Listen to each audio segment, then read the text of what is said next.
away. We were lucky last week when I pushed the button and it stopped and then started and whatever. It worked. Anyway, welcome. Today we're going to be talking about diet wars.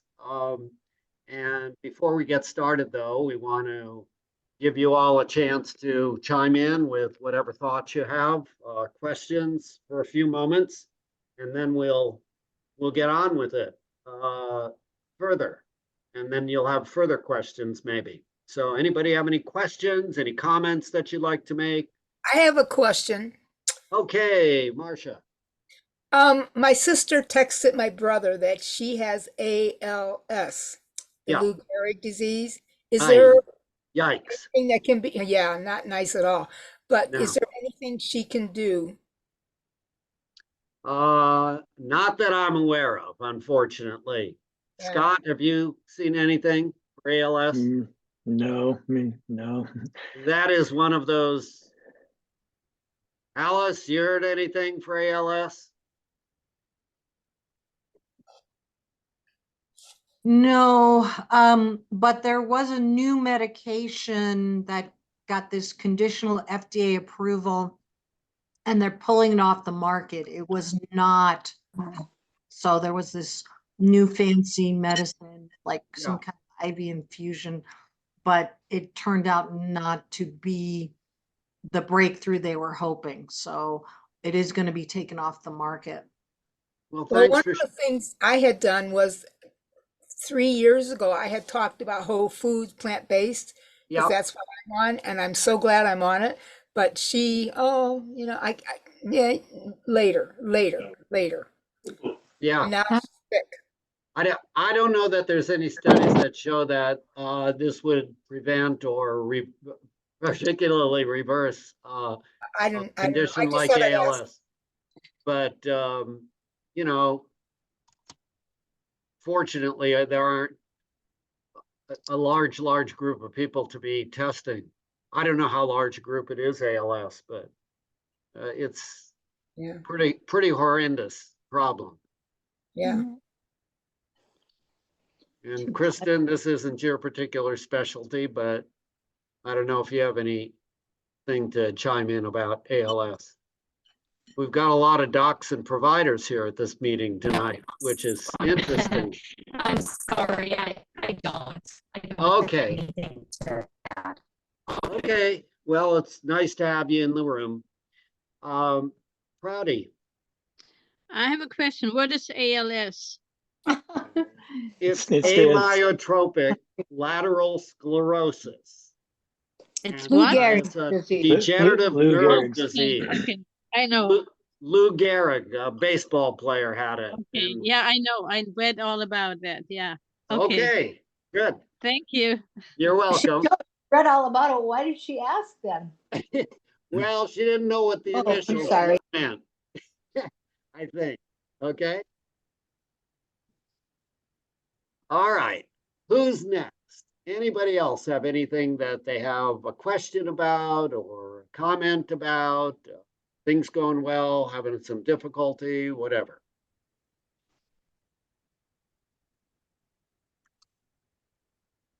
I'm just kind of looking around the room to see if anybody unmutes themselves, and I don't see anything.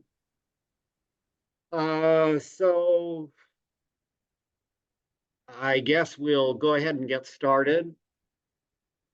Do you want me to pick up where I left off? Yeah, you can Sure. pick up where you left off, Scott, and then we'll carry on from there. Okay. Pull up my Thanks presentation for from last reminding week. me. Oh yeah. So I'll go through the slides from last week here, just for those of you who missed last week about nutritional myths. That's up on the website. So I'll click through those slides. We already did these. And then we will get to low carb diets. So is my volume okay? Can you guys hear me okay? Yeah, I could hear you fine. Okay. So let's talk about low carb diets in general. ketogenic diet's another name, and it comes in many shapes and forms, different names over the years, going back to the late 60s, early 70s. There's Atkins and Eco Atkins, which is a plant-based version of Atkins, the Zone diet, South Beach diet, carnivore diet, paleo in some cases diet.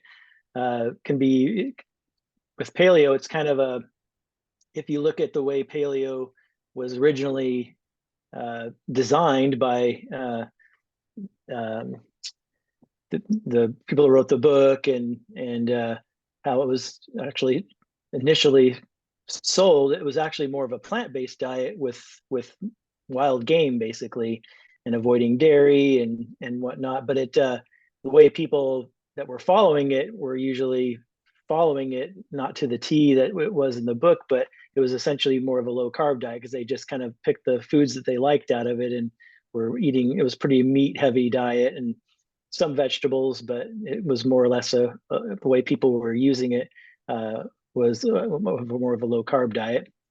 And what defines ketogenic diets or plant or low carb diets is high in fat and protein. So you guys remember from last week where we get our calories from carbohydrates, fats, and protein, because those are our three macronutrients that contain calories. And so if you're keeping carbohydrates really low, usually below 20 to 30, sometimes 40 grams a day of carbohydrate, then what's left? Fat and protein. So it ends up being a very high fat and high protein diet.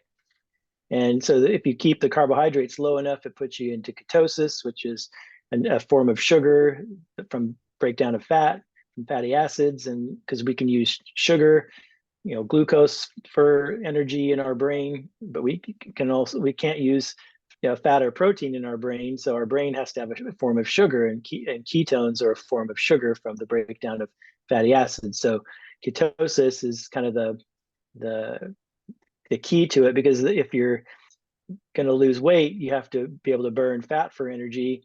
And once you run through all your carbohydrate stores that you have stored up in your body after about 12 to 24 hours, then you got to run off of fatty acids. And so most of the weight people lose in the short term is mostly water weight, because when you release stored glycogen from your muscles and your liver, it takes molecules of water with it. And so you just pee like crazy. And that's what most of the weight loss is early on.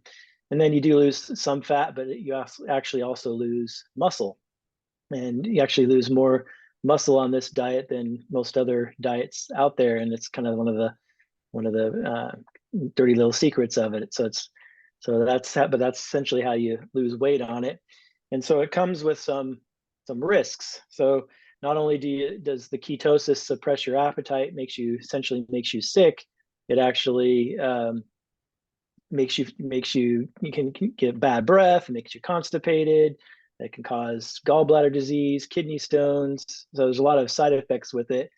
But and you can read more about that if you know people on low carb diets. And I followed a low carb diet about 15 to 20 years ago for like 3 years actually.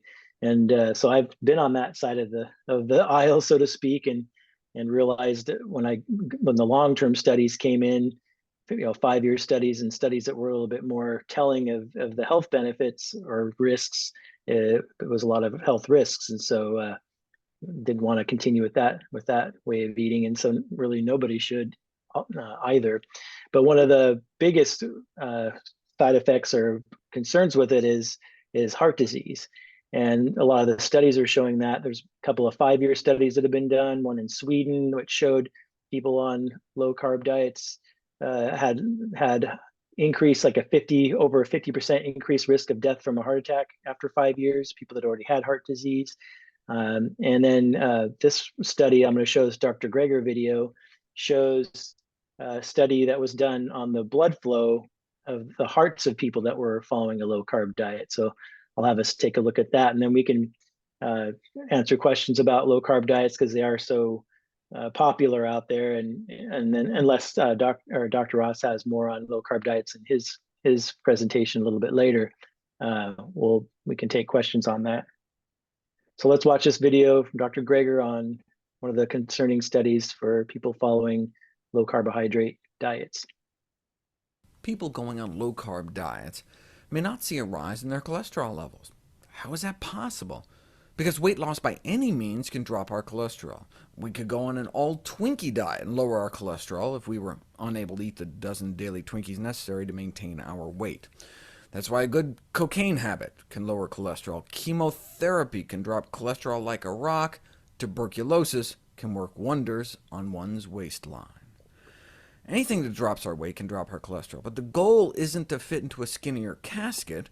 The reason we care about cardiovascular risk factors like cholesterol is because we care about cardiovascular risk, the health of our arteries. Well, now we have studies that have measured the impact of low-carb diets on arteries directly, and a review of all the best studies done to date found that low-carb diets impair arterial function, as evidenced by a decrease in flow-mediated dilation, meaning low-carb diets effectively cripple people's arteries.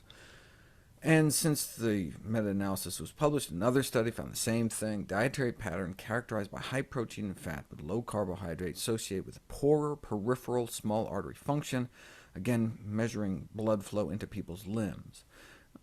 Peripheral circulation is great, but what about circulation in the coronary arteries that feed our heart? There's only been one study ever done measuring actual blood flow to the heart muscles of people eating low-carb diets, and this is it.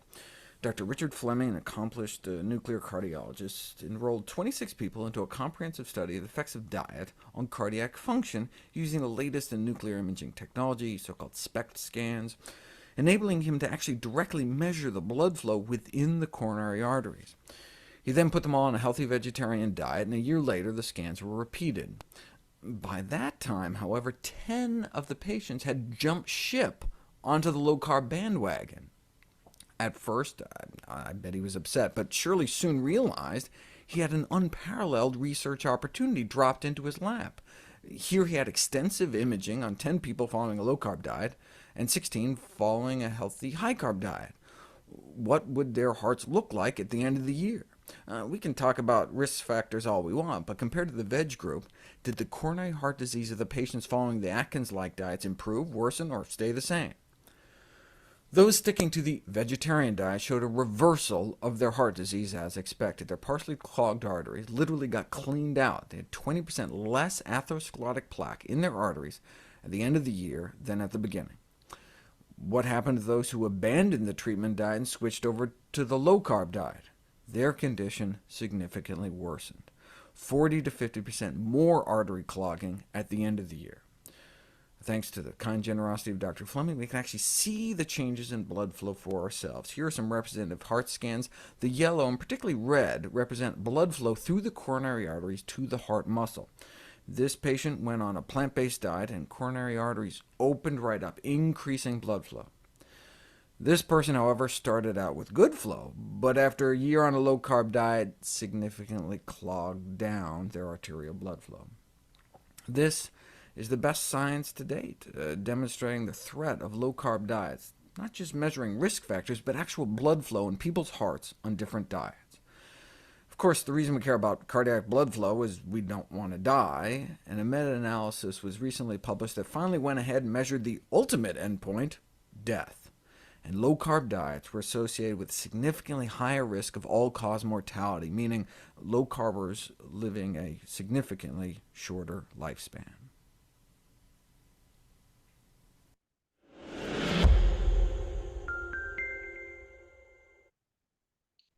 All right, go back here. So just to further define, I mean, most of you probably already know what low-carb diets, what food you're eating. Since last week, in honor of last week, let's talk about the reductionism, which is the carbohydrate, the fat, and the protein. So if you're not eating carbohydrates and eating mostly fat and protein, what foods contain mostly fat and protein? So people can have people throw out. I'll stop sharing for a second.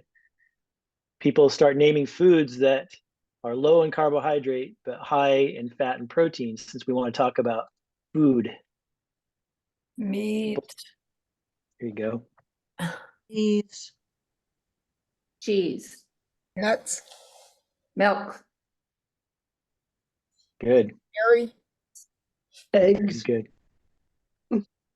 Good. You guys are getting it. Yeah. Okay.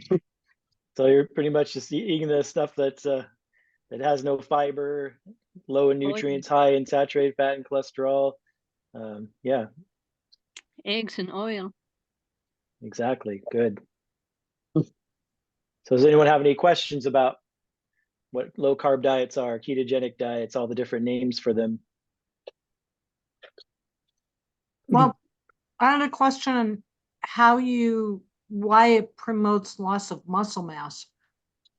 Yeah, so it's because it puts a acidic nature of the body, so you become more acidic, and so that it leads to breaking down, making it into ammonia to buffer out the acid to process through the liver, and that's what promotes muscle loss. And then also rapid weight loss no matter how you lose weight, rapid weight loss tends to cause some muscle loss as well, just by the complication of it. This kind of, so you lose some fat, but they did metabolic ward studies. How they found it out was they did metabolic ward studies on patients where they put them on a low carb diet, and they lost some fat, but not as much fat. They compared it to like a more plant-based diet, and the people on the plant-based diet lost more body fat and less muscle than the people on the low carb diet that lost less fat and more muscle.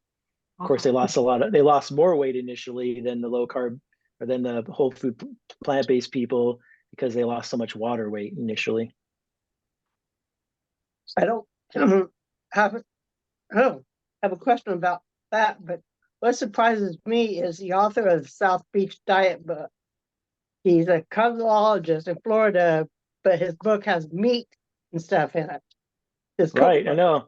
There's even a cardiologist that's in the Eugene Springfield area that advocates for a low carb diet and follows one himself. So it's kind of, I don't know how he doesn't lose his license, because there's so much evidence that eating a high meat, high animal protein, low carb diet actually worsens heart disease. So I don't know how you could, even if you got better numbers and lost weight and all those things, which that video shows that anytime you lose weight, your numbers will get better, that things will look better. But we have good data like the blood flow study and the other studies on 5-year data that's on those hard endpoints, which hard endpoints are increased risk of overall mortality, all-cause mortality, and cardiovascular mortality. So that level of evidence is much higher than when you look at something we call soft endpoints, which are just your serial markers. Oh, your weight's going down, your cholesterol is going down, your blood sugars are going down. We call those serial markers, and those are promising, but that doesn't carry as much weight in research than whether people die sooner or die from heart disease sooner. That has much more weight, and we have the data for that. So I can't in good conscience ever recommend a low carb diet for anybody for their health. Just if it's only for a few months to kickstart things, I guess I couldn't fault it too much in the short term, because the short term data things look better. But another way I like to look at it is, at least this person cares about changing their diet. So it's a promising. So I'm actually happy when someone comes to me and they're on a low carb diet, because at least they care about changing their diet. They're getting rid of processed foods. They're eating more vegetables usually. So they're already making changes in the right direction. But then I try to talk them away from the ledge there and say, hey, let's get rid of the meat and the cheese and the bacon and the butter and the coffee and all that kind of stuff. And let's start eating more beans and whole grains and more fruits and vegetables, and kind of get them in that direction. And so yeah, I try to work with anybody, no matter what diet they're following. Yeah. That was recommended to me in 2005 with a nurse practitioner. Oh yeah. Well, I followed it for a while. Yeah, and I recommended it too back years ago. So because the only thing we had at that time were those short-term studies with the serial markers, and it's like, hey, I lost weight, and numbers were getting better, and other people's numbers get better, so I can see the allure. But then now that we have this more long-term data with better studies, I can't in good conscience ever recommend it now. Yeah, I did lose weight, but I quit doing it after a few years because life. Yeah. Any other questions about low carb before I move on to the next slide here? Okay. All right. People go So the plant paradox it could actually even be included in the low carb area, but it's a little more specific to avoiding foods that contain lectins. So lectins are substances in basically immune system, kind of think of it as the immune system of a plant, and they're higher in certain foods like beans and grains, and they can be toxic if they're eaten in too high of levels and in certain forms. So some plant lectins are actually good for us, but in whole grains and beans, they tend to be a little bit higher. And the thought is, well, if they cause inflammation, which certain lectins do, and lectins in too high of a level can cause inflammation, then they just think, okay, they're all bad. Let's get rid of all lectins, and lectins get blamed for all these different chronic conditions if you read the book. But it turns out that when we properly cook our grains and beans especially, it deactivates the lectins. And so, it's kind of one of those things where we all know beans are really healthy, and you guys know about the blue zones. The blue zones eat a lot of whole grains and beans, so they eat the highest amount of lectins of any populations on the planet, and they live the longest of anybody. So it kind of doesn't pass what's called the sniff test, right? It's like, well, if beans are part of diets that of the longest lived people around the world, then how could they be bad? So it's again that example of reductionism versus holism. So you're trying to take a lot of times books will take a slight truth that's like a partial truth that's in there, a grain of truth, so to speak, and then their whole platform is run off of that. And I haven't read the book myself, but I've watched a lot of lectures about the book, and they've dissected the book and looked at the references, and often the references of this book did show what the reference said it would. So it was like in whatever the sentence was in the book, and then here's the reference. You go look at the reference, and it either didn't say anything about what was in the sentence, or it said the opposite of what was in the sentence. It's almost like this author, like he basically put keywords in and just like went to Medline where all the studies are, and if the keyword in his sentence was in the study, then he just used that as the reference. So it was really poorly done, and I have a Dr. Greger video where it talks a little bit about it. So just again, another example of another diet that's out there, and how we have to be really careful. We have to know who to trust, and it can be really confusing out there. So let's see what Dr. Greger says about the plant paradox. Earlier this year, I started getting emails about this book, The Plant Paradox, purporting to expose the hidden dangers in healthy foods that cause disease and weight gain, foods like beans and whole grains and tomatoes. Why? Because of lectins, which is a rehashing of the discredited blood-type diet from decades ago. They just keep coming back. Yeah, but this was written by an MD, which, if you've seen my medical school videos, you'll know is effectively an anti-credential when it comes to writing diet books, basically advertising to the world that you've received likely little or no formal training in nutrition. Dr. Atkins was, after all, a cardiologist.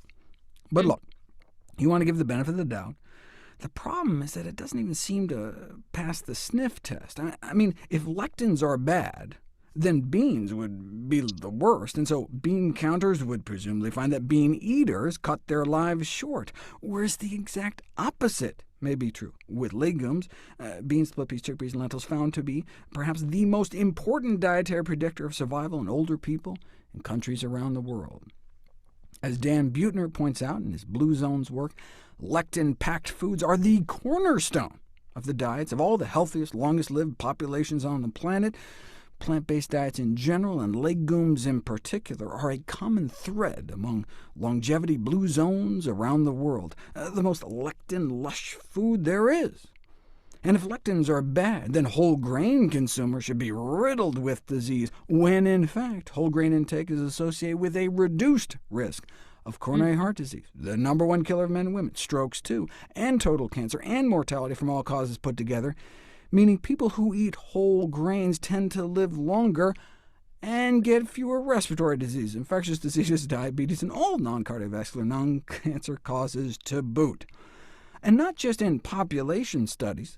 As I've shown, you can randomize people into whole grain interventions and prove cause and effect benefits. The same with tomatoes. You randomize women to a cup and a half of tomato juice or water every day, and all that nightshade tomato lectin reduces systemic inflammation, or has waist slimming effects, reducing cholesterol as well as inflammatory mediators. So when people told me about this book, I was like, let me guess, he sells a line of lectin-blocking supplements. And what do you know? Assist your body in the fight against lectins for only $79.95 a month. It's only like $1,000 a year, a bargain for pleasant bathroom visits. And then, of course, there's 10 other supplements, so for only $8,000 or $9,000 a year, you can lick those lectins. Oh, did I not mention his skincare line? Firm and Sculpt for an extra $120. All so much more affordable when you subscribe to his VIP club. But you still want to give him the benefit of the doubt.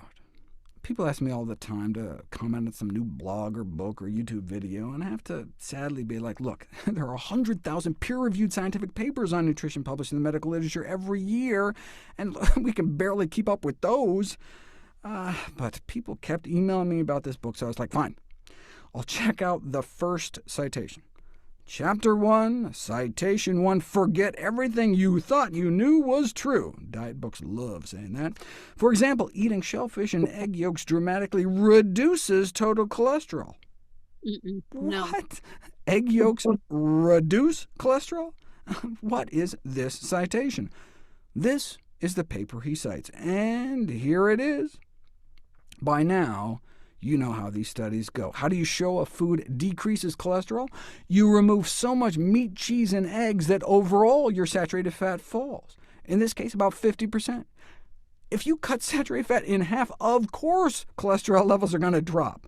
So they got to drop in cholesterol removing meat, cheese, and egg yolks. Yet that's the paper he uses to support his statement that egg yolks dramatically reduce cholesterol. I mean, it's unbelievable. That's the opposite of the truth. Add egg yolks to people's diets, and their cholesterol goes up. I mean, how dare he say this? And it's not like some, harmless foolishness like saying the earth is flat or something. Heart disease is the #1 killer of men and women. This could actually hurt people. So much for my benefit of the doubt.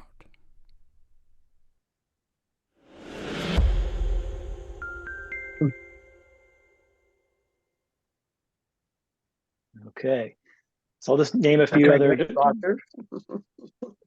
Yeah, kind of surprising, huh? Yeah.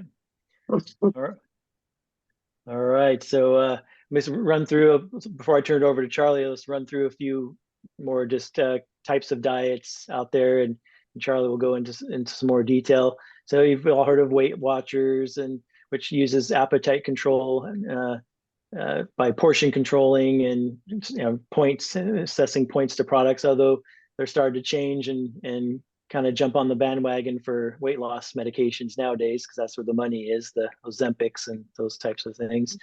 But yeah, there's other appetite suppressants, which I guess Ozempic technically does suppress your appetite. And there's all kinds of other weight loss medications, phentermine and different things like that. Portion controlling, a lot of us have tried to do that. Calorie counting, Jenny Craig, which is like having meals delivered, certain meal plan. You just eat this and you can cut calories and lose weight. Different things in the past like Slim Fast, Nutrisystem, and then just the usual messaging: eat less, exercise more. So those are just some of the other kind of things that have been out there and that we've all kind of been familiar with if you've ever tried to lose weight. But I like to just go over the 3 basic philosophies when it comes to weight loss. And I talked about this a bit in the weight loss class earlier in the year, but there's 3 main camps when it comes to weight loss, and there's pretty much every diet can fall into one of these 3. So calorie density, which we talk about with a whole food plant-based diet. Dilution is the solution. So eating high nutrient, low calorie whole plant foods, you get to eat a large volume of food, and you get to lose weight. So that's the concept of calorie density is what we utilize when we eat a more whole food plant-based diet. And then there's ketogenic diets, which we talked about with the low carb diets, the high fat, high protein, going into ketosis. But then we talked about the risks of that, heart disease and other health problems, and is it sustainable because it's so restricting. And then pretty much all other diets would fall into the portion control or appetite suppression. So we all know how that goes when you're trying to cut calories and portion control. You're always having to fight your hunger drive, right? So that's why it says good luck, because that's never sustainable either. So just kind of keep those in mind as we kind of go forward. And if you're thinking about weight loss when we're talking about the diet wars here going forward, that the diets will fall into one of those three. So I know the one that's the most sustainable, at least for me, because I want to eat as much food as I want and I don't have to fight my hunger drive. If I follow calorie density, I'll eat as much food as I want, and it's all really high in nutrients and low in calories and high in fiber and water content and all that. So I just wanted to have you keep in mind of that, but that's it. And I will take questions and then we'll turn it over to Charlie for the rest of his diet wars. First Monica, and then Marcia, and then Joan. Okay, well, I didn't quite catch the anti-lectin thing. You said something about it's okay if they're cooked correctly, like beans, but I guess I didn't quite get, besides the supplement, like why, the lectins are bad, but beans and everything is good, and so I didn't quite understand that. Yeah, so think of lectins as the immune system, part of the immune system of the plant. So it's trying to keep you from wanting to, for insects from eating the plant. It's kind of what the thought is the function of lectins is to keep the insects from consuming them. They don't want to be eaten, so they produce these lectins. And so lectins in high amounts in their natural form, especially like beans, can cause inflammation, can upset your stomach, and can basically make us a little bit sick. And so the thought being that all lectins make you sick, but the foods like beans that are really super high in lectins are actually, when you cook the beans, it destroys the lectins, and so that's why you don't get sick. But if you were to eat half-cooked kidney beans, like a whole bowl full of half-cooked kidney beans, which would be unpleasant because you'd be kind of chewing on them and they wouldn't be fully cooked, you could actually get a little bit sick from that. So we always say when you're eating beans, you should be able to squish them to the roof of your mouth with your tongue. They should be soft. And once you've done that, you've eliminated the lectins, and actually some a small amount of lectins are actually healthy. It's thought to be something that's good, but that's the natural low levels of lectins in a lot of other plant foods. But they kind of ran with the nightshades that are high in the lectins and the beans and the whole grains, and so that diet says you shouldn't eat any of those. And then if you do eat some, then you can take those lectin blockers and supplements and things like that. Okay, thanks. Yeah. Marcia, and then Joan. Yeah, does anybody remember back in the 70s, early 80s, the diet suppressants called AIDS? You got them off the shelf. AIDS, I believe is how they're spelled. Yeah, I remember those. I remember that. Yeah, they're like little chocolate squares or something. Yeah. I think my mom used to take them. I remember seeing them. Yeah. AIDS. Yeah. I tried those for a while back then too. Okay, Joan, and then Alice. Go ahead, Alice. I was just gonna say, And yeah, Joan. like my uncle used to take those AIDS candies. I think they were just like little fudge candies, and I think they worked by they were high in sugar, so they made you feel full. You were supposed to take them right before you ate, and I think they made you feel full. I don't think they had any special things. I think it was a bit of a scam.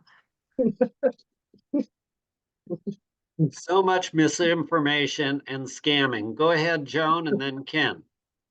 Okay, the one method you didn't mention was surgical. Yeah, I'm just talking about eating food. Okay. But yeah, it's a good point. Yeah, you could do bariatric surgery. So we could say organ rearrangement surgery, gastric banding, Roux-en-Y gastric bypass. Yeah. Things. Ken. Can't hear you. Got on mute first.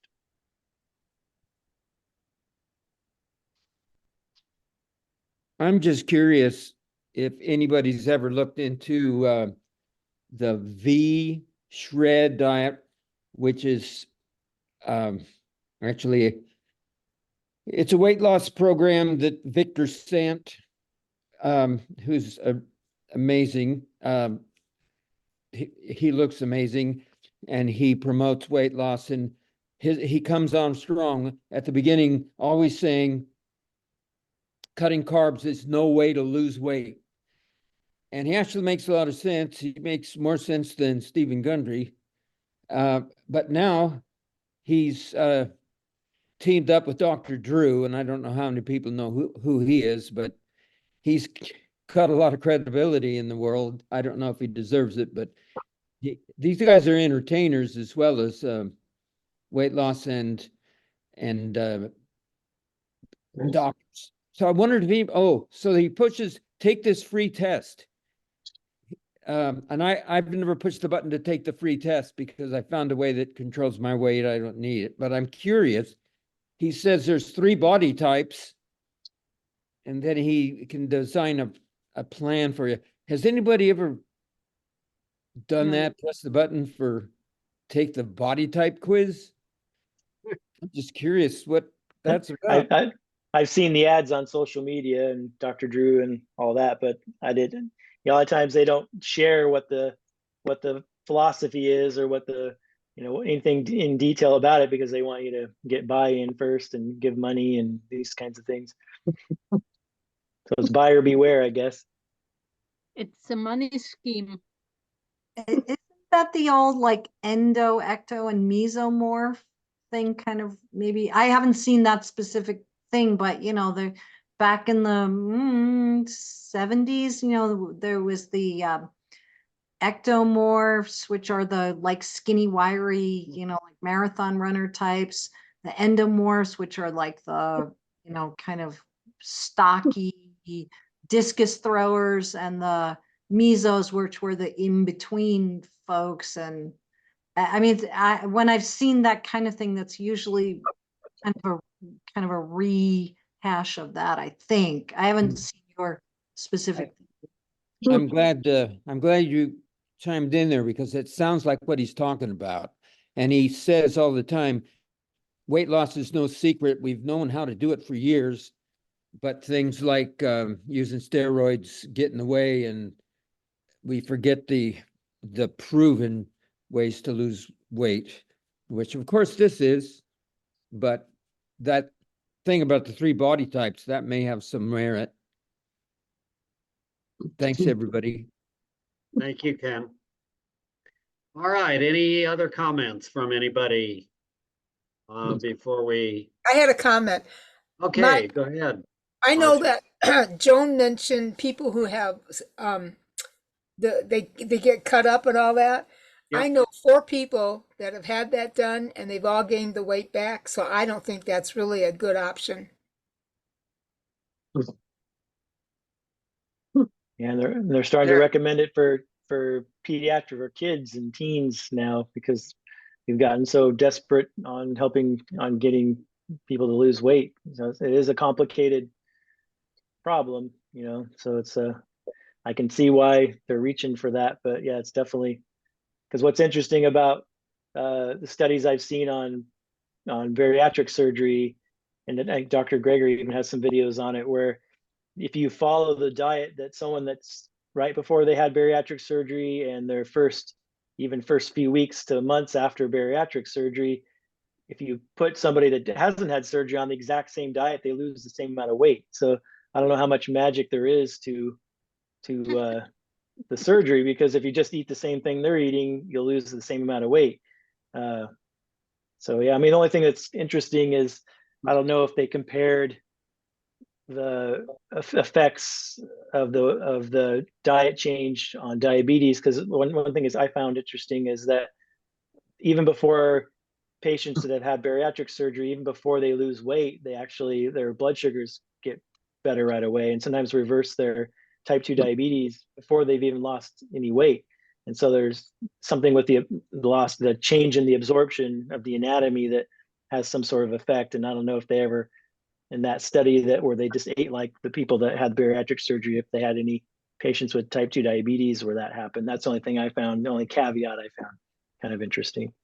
Just, I want to kind of defend bariatric surgery for the hugely, by the time you get to be at 500 pounds, the bariatric surgery, maybe it's not going to make you 150, but even if you lose, so it does affect your hormone levels, like the fullness hormone, leptin, the hunger hormone, ghrelin. It does change the hormone levels, and it makes it easier to sustain the diet. But the natural, like people who've had the bariatric surgery, they'll usually lose weight, a lot of weight in the first year. Maybe they sustain that weight for the second year. After about 2.5 years, they slowly do start to regain weight, just like people who go on weight loss diets.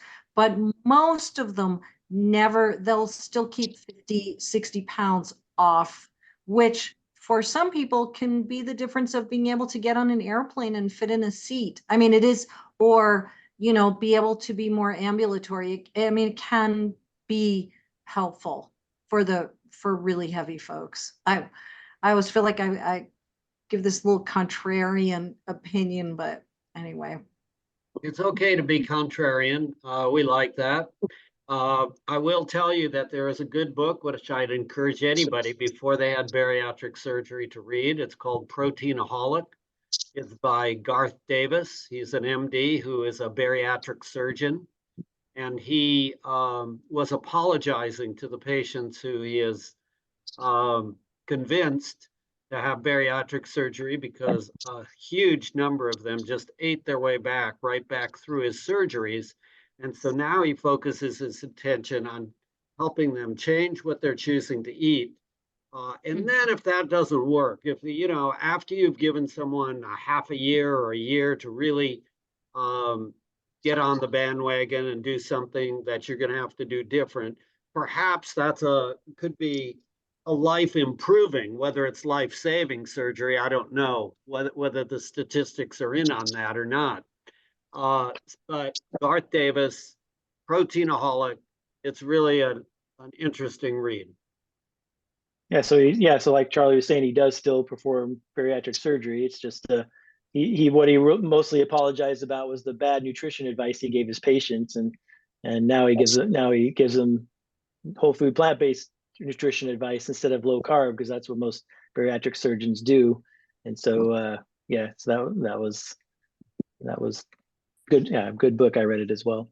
Thanks for clarifying that. Joan next, and then I don't know if Ken, you didn't put your hand down or you have another question. Joan, then Ken.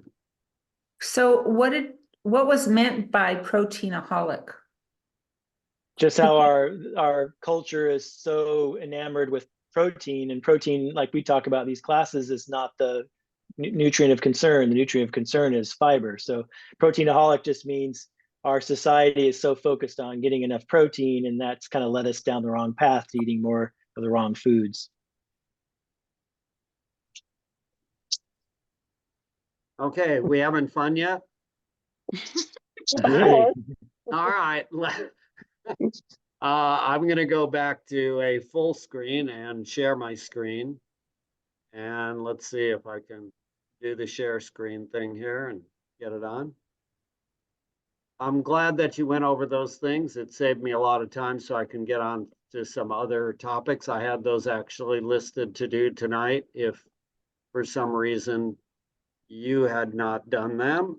So way to go.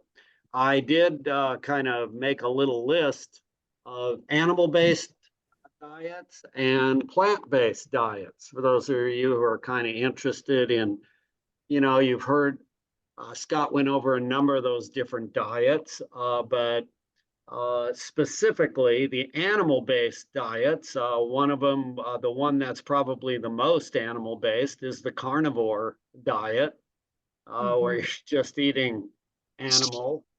And maybe that makes sense to you, and maybe it doesn't. If you take a look at your teeth and your GI system, you'll probably come to the conclusion that you're more like the elephant and gorilla who eat plants than you are like the lion and the tiger, as the carnivore diet is promoting.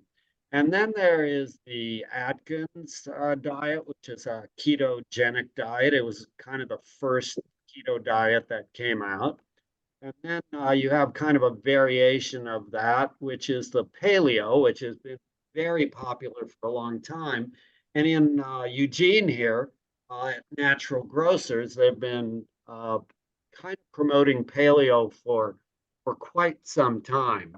They have a person who kind of promotes this for people. There is a lion diet, which is eating meat from ruminant animals, hoofed animals. Let's see. There's the grain brain and wheat belly. I used to do the zone diet, not knowing any better before I changed my diet to something that was actually healthy. Weight Watchers and South Beach, all those diets are pretty much animal based. Mm-hmm. And then you get on to the plant-based diets. And, we feel that the science, the overriding weight of evidence is pointing to a whole food plant-based diet. And does it have to be perfect? It doesn't have to be perfect. Like the Blue Zones is not a perfect whole food plant-based diet. But if you're having serious medical problems that need serious reversal, like diabetes way out of control, or chest pain, angina, that you're taking nitroglycerin throughout the day or many times a week, you may really focus on a whole food plant-based diet. It does work. I've seen it work for a number of people. There's a vegan diet, which most all of you in this room now know is not necessarily, that doesn't equate with health if it's a junk food vegan. So you do not want to be eating plant foods, highly processed plant foods. You want to stick more with a whole food plant-based variety. There's vegetarian, which can include some eggs and cheese, which is not, they don't have any fiber in those animal products. So, and eating some animal products, and whether it's the increased fiber in the diet or the less animal products that leads to less cancer and less heart disease, however you want to argue it, bottom line is, if you want the healthiest, you keep falling back to this whole food plant-based, or at least I do, based upon what I see my mentors talking about. And that's Greger and McDougall and Bernard and Clapper, and the list goes on, actually. The Mediterranean diet is the most medically accepted diet.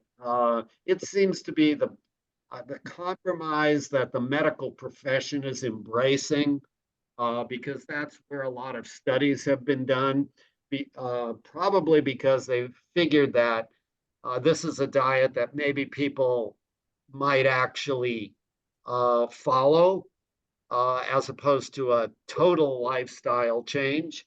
And so, if we changed our culture to become a totally Mediterranean diet, that probably would be fine. The whole grains, the fruits, the vegetables, the legumes, that would be fine. The problem is when you start incorporating fish and lean meat, you start, depending on raising livestock. And so now you get into environmental issues. How is that polluting our environment, adding to global warming? Polluting our oceans and creating dead zones. So there are other things besides just individual health to consider when you're promoting a certain kind of diet. And that's another reason why we tend to promote and we encourage people to go whole food plant-based. Flexitarian means you might have some meat occasionally, a few times a month. And as it turns out, the statistics on the study from Greger shows that it wasn't his study, but even the flexitarians are an overweight group. For some reason, eating some animal products throughout the month, even though it's not the majority, it tends not to put you in the ideal weight group as the vegan, whole food, plant-based group. DASH diet seems to be another popular one, and you can combine the Mediterranean and the DASH diet. The DASH diet came out for high blood pressure. It's high in fruits and vegetables, and it's very low in sodium, and it works to lower blood pressure. So if you combine Mediterranean and DASH, you can have a good diet. And I believe that is somewhat similar to the MIND diet,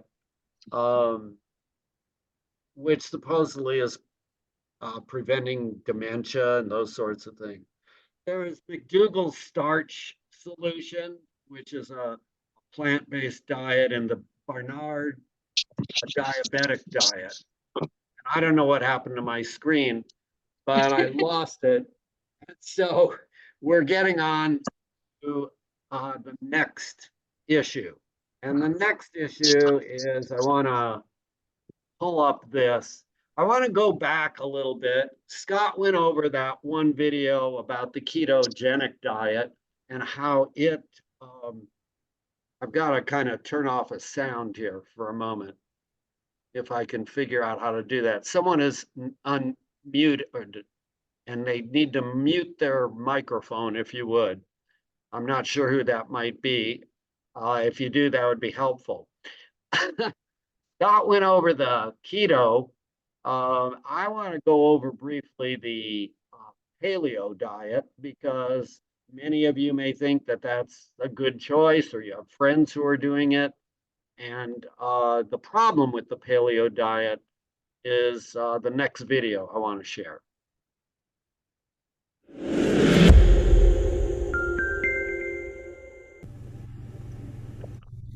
Our epidemics of dietary disease have prompted a great deal of research into what humans are meant to eat for optimal health. In 1985, an influential article was published proposing that our chronic diseases stem from a disconnect between what our bodies evolved eating during the Stone Age, during the last 2 million years, and what we're stuffing our face with today, advocating for a return towards a hunter-gatherer type diet of lean meat, fruits, vegetables, and nuts. Though it may be reasonable to assume our nutritional requirements were established in the prehistoric past, the question of which prehistoric past remains. Why just the last 2 million? We've been evolving for 25 million years since our common great ape ancestor, during which our nutrient requirements and digestive physiology were set down, and therefore probably little affected by our hunter-gatherer days at the tail end. So what were we eating for the first 90% of our evolution? What the rest of the great apes ended up eating, 95+% plants. This may explain why we're so susceptible to heart disease. For most of human evolution, cholesterol may have been virtually absent from the diet. No bacon, butter, trans fats, and massive amounts of fiber, which pulls cholesterol from the body. Now this could have been a problem since our body needs a certain amount of cholesterol, so our bodies didn't just evolve to make cholesterol, but preserve it, recycle it. Our bodies evolved to hold on to cholesterol. So if you think of the human body as a cholesterol-conserving machine, and plop it into the modern world of bacon, eggs, cheese, chicken, pork, and pastry, well then no wonder artery-clogging heart disease is our #1 cause of death. What used to be so adaptive for 90% of our evolution, holding on to cholesterol at all costs since we ain't getting much of it in our diet, is today maladaptive, a liability leading to the clogging of our arteries. It seems our bodies just can't handle it. As the editor-in-chief of the American Journal of Cardiology noted 25 years ago, no matter how much fat and cholesterol carnivores eat, they do not develop atherosclerosis. You can feed a dog 500 eggs worth of cholesterol and a stick of butter, and they just wag their tail. Their bodies evolved from wolves are used to getting, eating, and getting rid of excess cholesterol, whereas within months, a fraction of that cholesterol can start clogging the arteries of animals adapted to eating a more plant-based diet. Even if our bodies were designed through natural selection to eat mostly fruit, greens, and seeds for 90% of our evolution, why didn't we better adapt to meat eating in the last 10% during the Paleolithic? We've had nearly 2 million years to get used to all that extra saturated fat and cholesterol. If a lifetime of eating like that clogs up nearly everyone's arteries, why didn't the genes of those that got heart attacks die off and get replaced by those that could live to a ripe old age with clean arteries regardless of what they ate? Because most didn't survive into old age, didn't live long enough to get heart attacks. When the average life expectancy is 25, then the genes that get passed on are those that can just get us to reproductive age by any means necessary, and that means not dying of starvation. So the higher the calorie foods, the better. So eating lots of bone marrow and brains, human or otherwise, would be a selective advantage, as would discovering a time machine stash of Twinkies, for that matter. If we just have to live long enough to get our kids to puberty to pass along our genes, then we don't have to evolve any protections against the ravages of chronic disease. To find a population nearly free of chronic disease in old age, we don't have to go back a million years.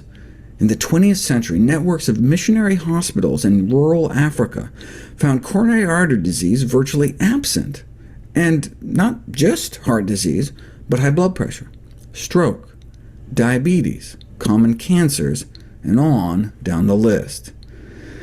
In a sense, these populations in rural China and Africa were eating the type of diet we've been eating for 90% of our last, 20 or so million years, right? A diet almost exclusively of plant foods. Right?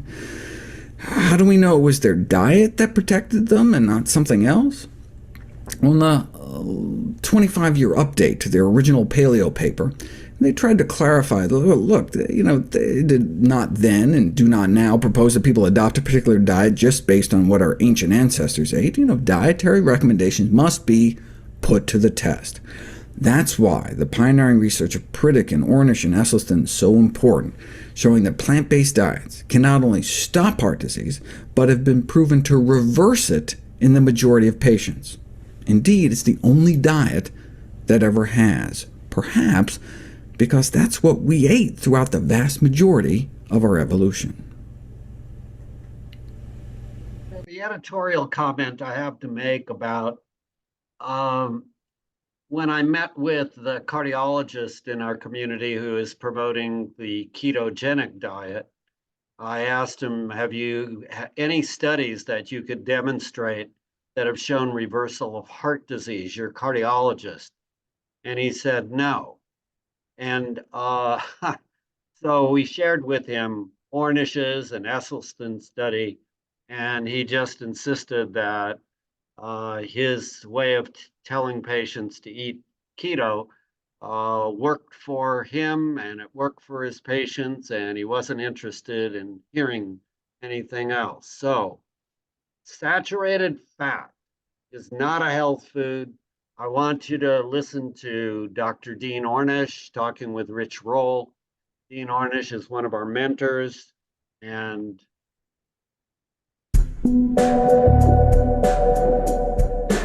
people say, oh, Americans have been told to eat less fat, we're fatter than ever, low fat is dead, it's all sugar.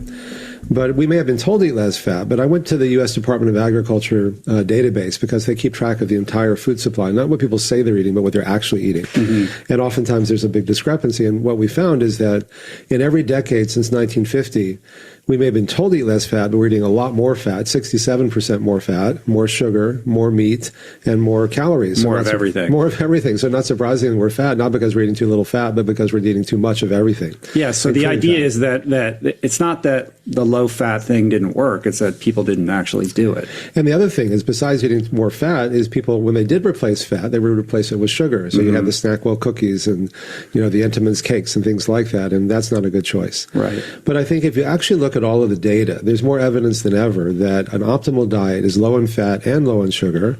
It's predominantly fruits, vegetables, whole grains, legumes, soy products in their natural forms. And we've been doing studies for 40 years. So, you know, having been in all these different diet wars and diet debates, I said, you know, look, I'm done. You know, we've done, every study that we've done has shown that these same lifestyle changes can reverse heart disease. We're able to show that for the first time. Type 2 diabetes, high blood pressure, high cholesterol, obesity. We're doing the first randomized trial now to see if we can actually reverse Alzheimer's disease. We found that when you change your lifestyle, it changes your genes, you know, hundreds of genes, over 500 genes in 3 months, turning on the good genes, turning off the bad genes in just 3 months. We found that in a study we did, we published that with Craig Venter, who first decoded the human genome. Right. We did a study with Elizabeth Blackburn, who got the Nobel Prize for discovering telomeres, the ends of our chromosomes that regulate how long we live. We've showed for the first time that in just 3 months, we can increase telomerase, the enzyme that repairs and lengthens telomeres, by 30%. And over a 5-year period, we showed again for the first time we can actually lengthen telomeres, in a sense reversing aging at a cellular level. So the more diseases we study and the more underlying mechanisms we look at, the more reasons we have to explain why these simple changes are so powerful and how quickly people can get better.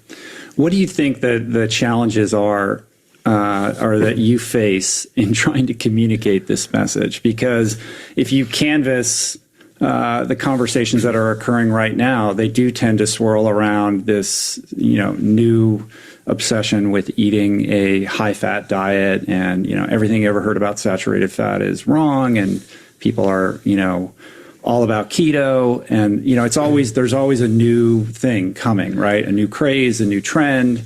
This is something you've been immersed in this for 40 years at this point. Yeah. And your message really hasn't changed from these studies that you did so long ago to date. I mean, they just sort of continue to confirm what you've been saying all along. Well, it may seem new, but it's not new. I mean, I've been hearing this for 40 years. It actually goes back to the 1800s. It's really just it's an Atkins diet redux, whether it's an Atkins diet, a paleo diet, a ketogenic diet. It's all the same thing. And first of all, telling people what they want to hear is always a good way to sell books or magazines or newspapers or whatever. And as those media have been so disruptive, they're always looking for, you know, the next thing that they can hook readers with. Number two is that the studies are showing quite clearly that, yeah, you can lose weight on these diets because most people do eat too many refined carbs. And so eating fewer refined carbs, you're going to lose weight. And Atkins and I agreed on that. It's what you replace them with. You know, I'd love to be able to tell people that, you know, steak and burgers and so on are good for you, but they're not. You know, and if you actually look at the idea is to lose weight in ways that enhance your health rather than mortgage it.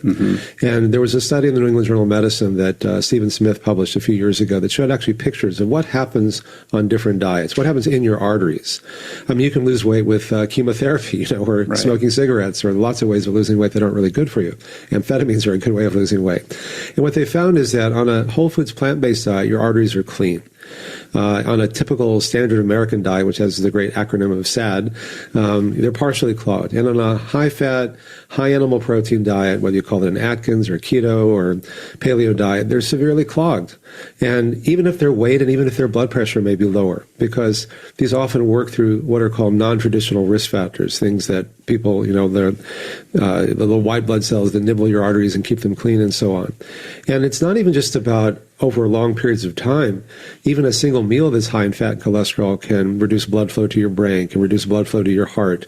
There's, you know, the movie that James Cameron and Luis Hoyos and others did, Game Changers, which will be coming out soon, has this great scene with 3 athletes, and they give them a plant-based meal, and then they measure how the frequency and the hardness of their erections at night. And then they give them a meat-based meal the next night and found did the same thing. And they found they had 300 to 500% more frequent erections on a plant-based meal than a meat-based meal, and 10 to 15% harder erections. In fact, I'm told the film crew became vegan after shooting that scene. Yeah, you know? That will definitely get guys' attention, right? Because it takes it away from this fear-based approach, like, oh, I can't do what I want, you know, am I going to live longer? Is it just going to seem longer? All those kind of cliches, to say, oh, these things are so much more dynamic than we once realized, that when you eat this way, your brain gets more blood flow. You can actually grow so many new brain neurons in just a few weeks. Your brain gets bigger, and particularly those parts of your brain like the hippocampus that control memory, that you want to get bigger. You know, when people get older, they say like, you know, where did I leave my keys, and what was that person's name? A lot of that's reversible. Your skin gets more blood, so you don't age as quickly. Your heart gets more blood. We found you can reverse heart disease. Your sexual organs get more blood flow. And when people realize that it's not just about living longer, it's about feeling better and improving the quality of life, it really reframes that debate from, you know, fear of dying, which is not sustainable, to joy of living and feeling good and pleasure, which really are. Right. There seems to be a lot of confusion out there right now about saturated fat and cholesterol. For years, the consensus, the scientific nutrition consensus, was that saturated fat was bad, high LDL is bad. And then suddenly some studies came out that caught the attention of the media. And there were a lot of headlines and a lot of articles written about this idea that everything you ever heard about saturated fat is wrong. Cholesterol is something that we need and it's good, and you shouldn't worry about saturated fat, that actually saturated fat is a health food. So can you walk me through how we got to this point and perhaps clarify the record or share your perspective on this? I remember I was in Davos at the World Economic Forum 2.5 years ago when Time Magazine put a stick of butter on their cover. Butter is back. Yeah, and Nancy Gibbs was the editor-in-chief at the time, and she was doing this one-on-one interview with me, and she said, "So what do you think of our cover?" And I said, "Well, not so well." And she said, "Well, why not?" I said, "Well, because it's not true. You know, the studies were showing that saturated fat doubles your risk of Alzheimer's disease. For every one pat of butter, your risk of premature death from all causes, we look at 300,000 people in the Harvard Physicians and Harvard Nurses Health Study, goes up by 5%. So these things really are important. Now, cholesterol is good in the sense that your body needs cholesterol. It's a building block for, you know, sex hormones and nerve coverings and all kinds of things. And precisely because it's so important, your body will make all the cholesterol it needs. The dietary requirement for cholesterol is zero. But getting all this extra cholesterol is, you know, we found in our studies that there was a dose-response relationship between the intake of dietary cholesterol and dietary fat and changes in the blockage in the arteries. This was also found in what was called the CLASS study that David Blankenhorn did at USC many years ago. It was one of the first studies to show that the drugs could actually cholesterol-lowering drugs could reverse heart disease. And he found that the same dose-response relationship, the more fat you consumed, including saturated fat, and especially saturated fat, the more clogged your arteries become. Mm-hmm. And even a single meal, as we've been talking about, makes a difference. So, you know, I'd love to be able to tell people that fat is good, that it's all sugar, but it's not. An optimal diet is low in both. Now, the third aspect is animal protein, you know, which people, you know, this whole fat versus carbs debate, I want to make sure that we cover animal protein, because there's more and more evidence coming out showing that animal protein is inflammatory. It causes chronic inflammation, it causes oxidative stress, and independent of its effect on, you know, the fat versus carbs. One study came out that showed that people who ate a lot of animal protein had a 75% increased risk of premature death from all causes, and a 400 to 500% increased risk of premature death from type 2 diabetes and prostate, breast, and colon cancer. So, you know, again, people like to simplify things and like it's all one thing. It's not one thing. It's all these things. And it's not even just diet, but it's all these other lifestyle factors as well. All right. If that doesn't pique your interest in doing a whole food, plant-based lifestyle more and understanding the benefits, I'm not sure what will. It might take a picture is worth 1,000 words. So before we get to our last questions, I have one last video that I want to play for you, and it's about why carbohydrate diets, low carbohydrates, are a scam. So we're going to listen to some of our mentors, and then at the end, Dr. McDougall is going to share some videos. And I wouldn't necessarily use the terminology that he uses.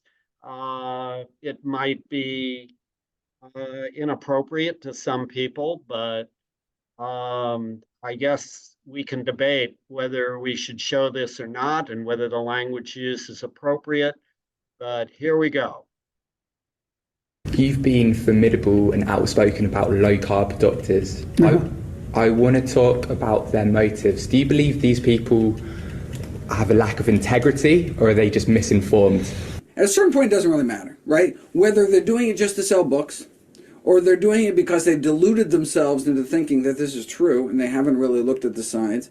Either way, what they're doing is they're harming people. I've often wondered why it is that some people are so wedded to the idea of low carb. And they'll say you should really have a steak. And it forces them into all kinds of rationalizations, like cholesterol doesn't matter, I guess saturated fat doesn't matter, and the links with heart disease and Alzheimer's disease, let's try to discount them. It puts them in a tough spot.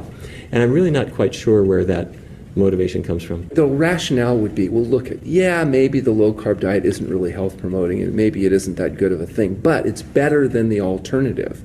And plus, it's what people want, and that's what they're willing to pay for. So, as long as I'm doing somewhat less bad than what somebody else is doing, they'll pretend that being less bad is good.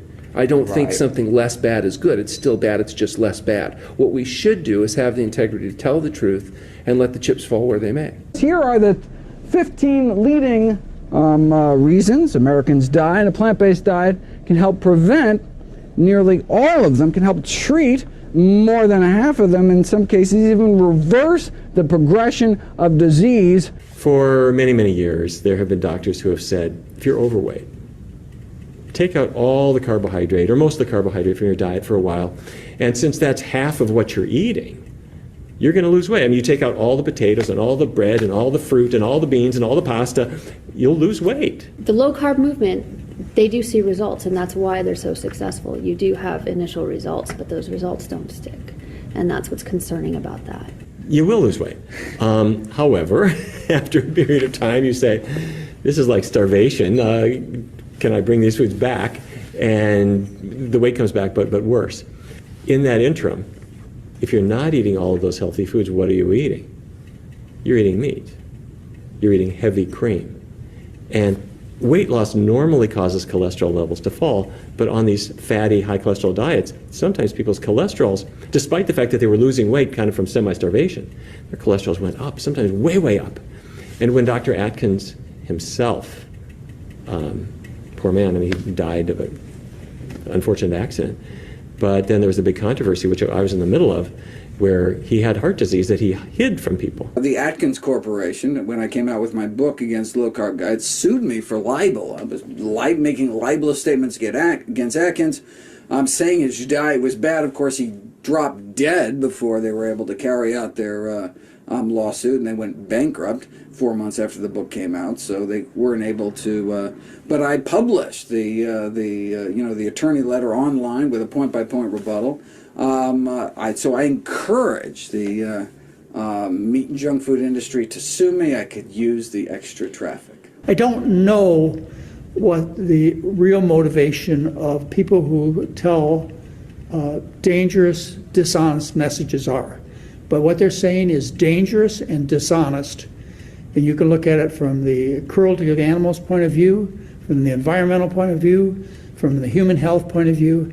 Any viewpoint you want to look at it, it's dangerous, dishonest, wrong, and harmful. People love hearing bad news about the good news about the bad habits. So, that's how you sell magazines. Butter is back, something like that.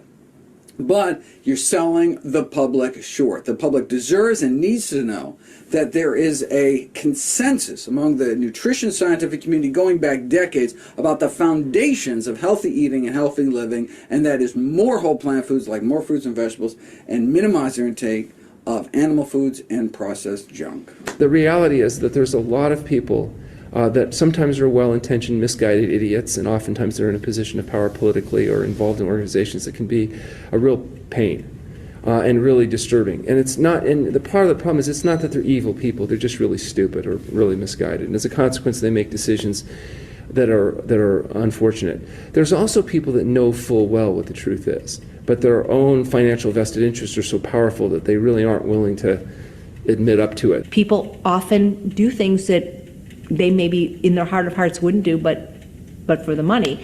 And I think about people that work in a slaughterhouse. I'm sure they would rather have another job. These are the lowest paid workers in the world. People that work in McDonald's, I bet you that if they felt they could, if their skills, they'd rather, you know, people unfortunately do things for money. The low carb movement keeps coming back over and over again in different faces, and each of them swears, "Oh no, I'm not like the last low carb. No, we tweak it a little bit. No, but I mean they're very similar manifestations, and of course they sell lots of books. Because, I mean, you know, any book that says bacon is good for you is going to sell a lot of books. But you know what troubles me is, you know, this isn't an academic debate. This isn't an academic discussion. Who's right, who's wrong? It's people are going to listen to these and actually hurt themselves, hurt their families. People are going to die. What's their number one cause of death? Number two cause of death? Go down the list. These are largely diet-related diseases, and to tell people to eat these kind of diets that you know, it's not that it's not based on science. The science is the opposite. This is not the Dr. Greger diet versus the Dr. Atkins diet. It's the science. It's centuries of science versus the latest fad that someone wants to sell books over. And it's ironic to me that, you know, the foundation of these theories tend to be that, you know, carbs are bad because they increase insulin production, and insulin, having high levels of insulin associated with cancer, associated with lots of bad things. But meat is insulinogenic. There's a paper by Holt and colleagues, 1997, American Journal of Clinical Nutrition, called, in fact you can look it up, it's probably free by now, Insulin Index of Foods, and it says you eat this much of, and they went through about 50 different foods, and eating beef causes a greater spike in insulin than white potatoes and white pasta and white rice. More insulin, and if that's the villain, right? Then you'd stay away from the meat. Even using their own framework, you would eat the opposite thing. So here's the language. Try to look past it.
I never use the word fat with anybody.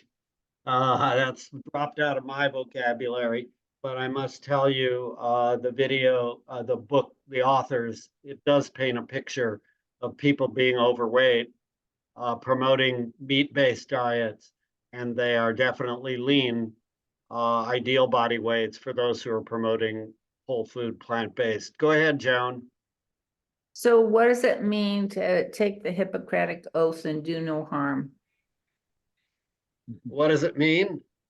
If this is not today's new science, if this science has been around, been published, been known, how can doctors today say it's okay to still be a diabetic and be eating meat and, a burger now and then doesn't hurt you?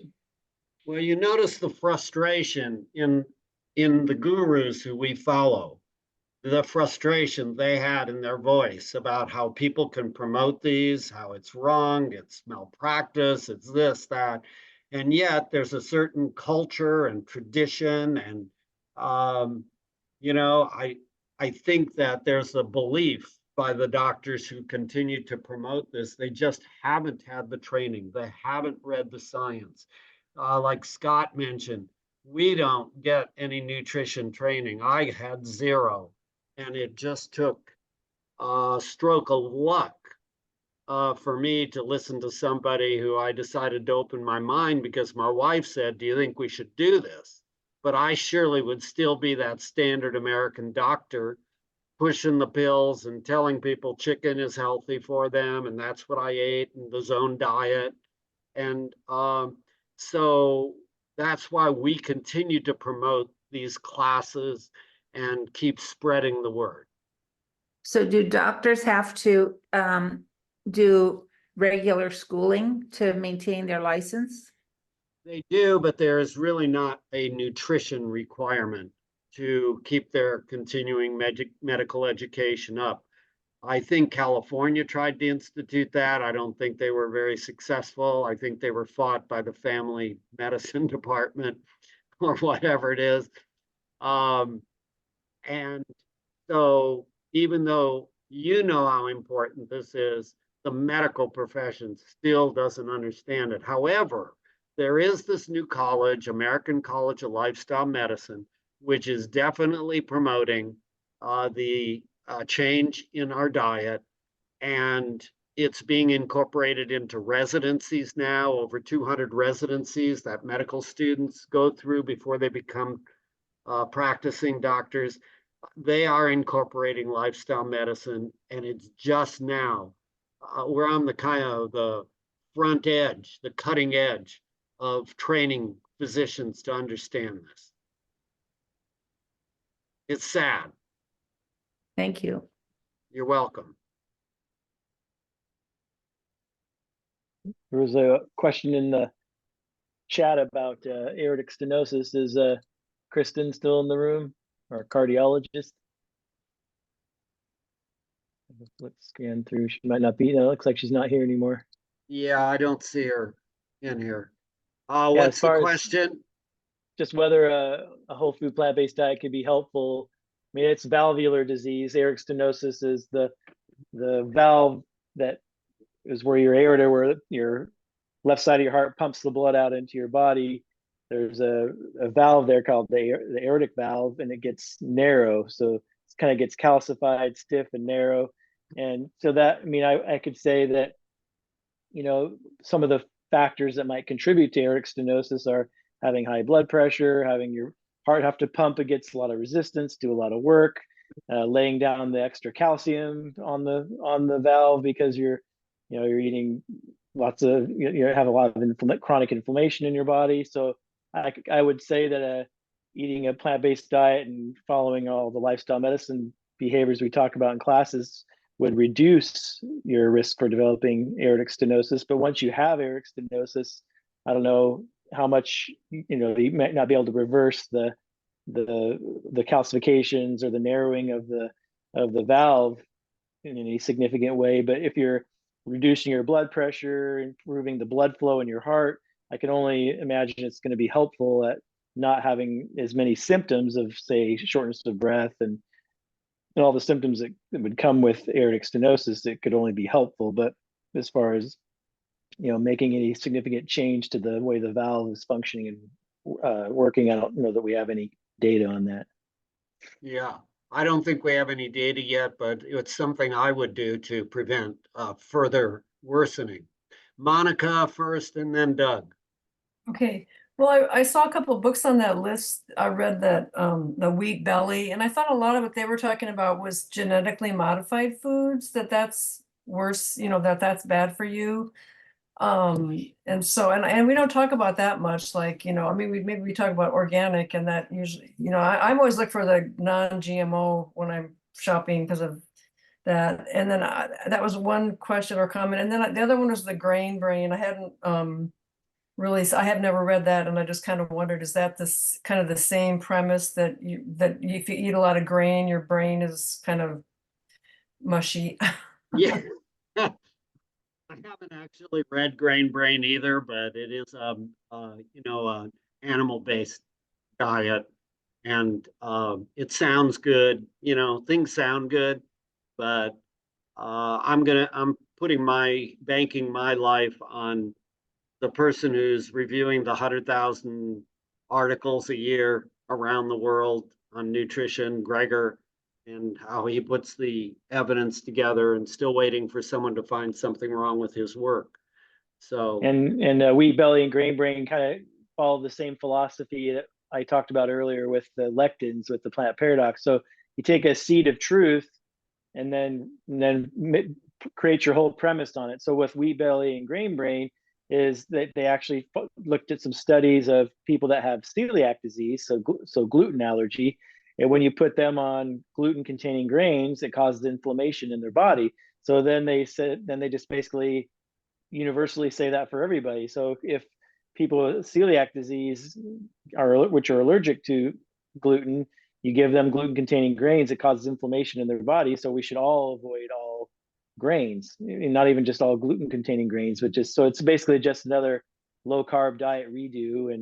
And that took that seed of truth about the inflammation with people with celiac disease, which is only less than 1% of the population. And so, yeah, people that have celiac disease, they need to avoid gluten containing grains because they're allergic to it. But for the rest of us, they're actually healthy. But so it's, again, just examples of how that works. Okay. People do with books. Yeah. Doug. Yeah, I live in Southern California, have Kaiser Health Insurance. They have a 16-week lifestyle medicine. It's for people overweight, and I had to create a ruckus to get into it. I have atherosclerosis, and finally, to stop arguing with me, they allowed me to get into it. But you had to commit to 16 weeks of whole food plant-based to get into the class. It's an insignificant percentage of the people who Kaiser has that have that class, but they are aware of it. That's all I wanted to say. Well, thanks for sharing that, and good for you for breaking down the wall, so to speak. I think every patient deserves to have this lifestyle of education to improve their overall health, not only for themselves, but their family members and their friends. Who else? It's been fun for me. I hope it's been fun for you all.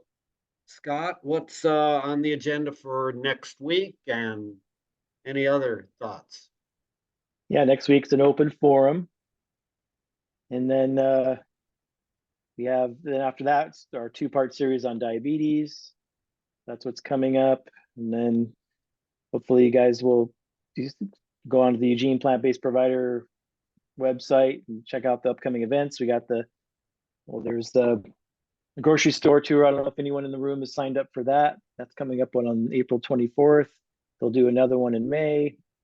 We have the Eugene Plant-Based Provider Walk starting again in May.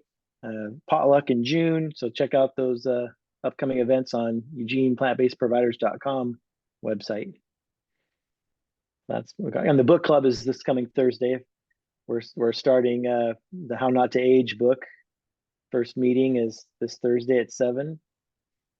So hopefully those of you that want to join the book club, and even if you haven't read it, it's okay to come to the book club. And the information on that is in the newsletter that comes every Sunday. It's there. It's also on the website. It's worth coming to. If you have Spanish-speaking people, May 6th at the Volunteer in Medicine, we're going to be starting sessions on nutrition in Spanish, Spanish interpreter there to, it'll be held in the waiting room at Volunteer in Medicine from 1:30 to 2:30. If you know any Spanish-speaking people who want some nutrition advice, it's going to be available over in Springfield. Two more questions, Ken and Valerie. Ken, go ahead, unmute first, and then Valerie. Okay.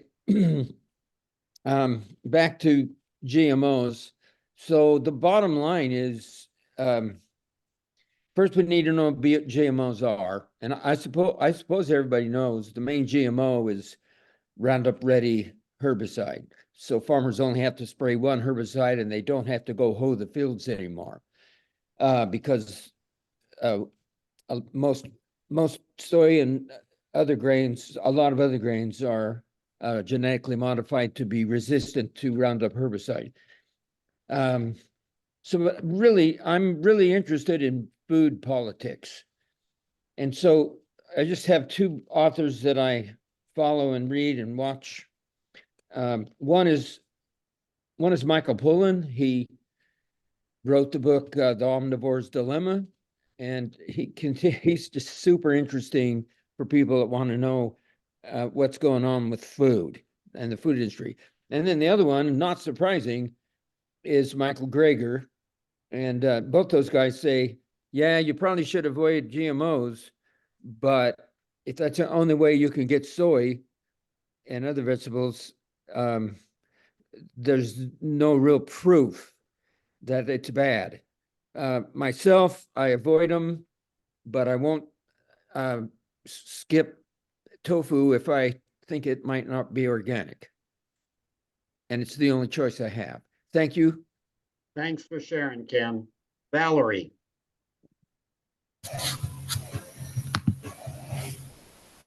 We can hear you. Or at least your microphone's off. Valerie?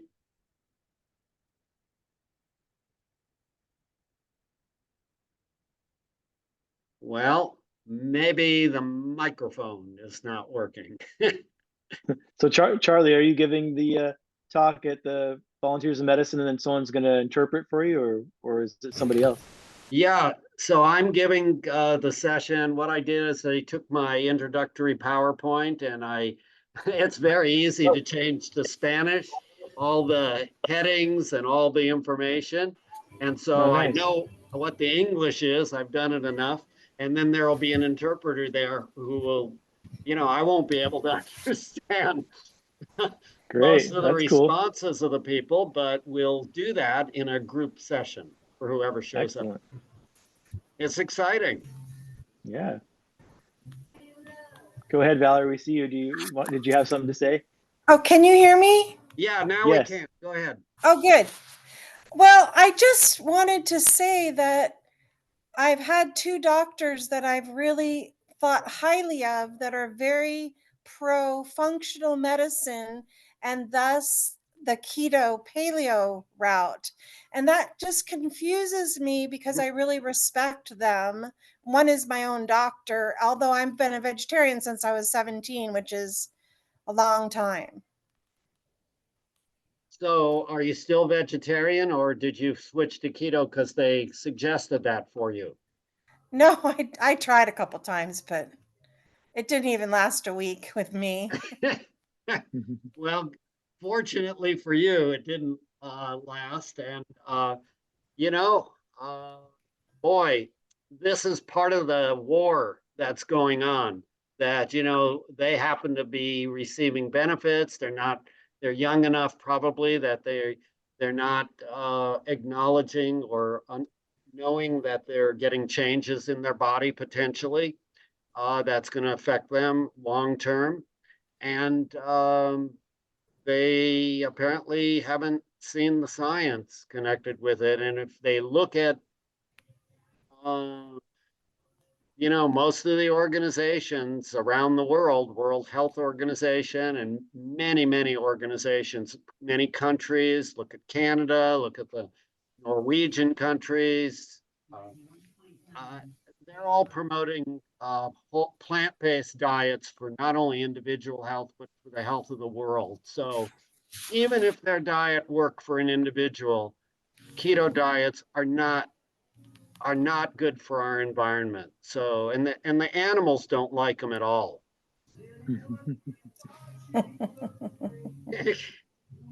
So that's my thought. Thanks for bringing that up. I'm sorry that you're caught in the middle of this. And it does make it confusing. I don't know what else I can do other than keep sharing the science. And if I do that, I would show you this, because when I met with the keto cardiologist, he actually did share with him a document. And I want to show you the document I shared with him. This is what I shared with him. I went through and discussed all the issues with him. Then I went through and I gave him references of how science is actually done at nutritionfacts.org, and powerful strategy for healing people on the planet, and low carb diets with blood flow, which Scott played, and all the references that are used to make that, every journal article. And then I showed him on the paleo diets, the negative effects that they negate the benefits of exercise. And then we talked to him about the problems with the paleo diet, which you saw in all the articles that are used, and how no one should be doing the keto diet, and why low carb diets are a scam, and our keto diet's safe, and all the references and articles we shared with him. He just blew off. It goes on and on. This is not like a single article. These are all evidence-based articles that demonstrate what we are promoting. Not that we came up with it, but we're just following what is the science. So if you want any of those, I'll be happy to share them with you to give to your doctor. So many articles. I don't want to go back to school. I'm a doctor. Very good. All right, we got to go, everybody. Have a good week. It's been great, night. everybody. I lost my, I got to stop the share. Thank you very much. Thank You're you. very welcome, Scott. Thank you. you. And thanks, Good night. Alice. And Kristen, Good night, everybody. everybody who has participated tonight. It's been fun. Night. Bye. Good night.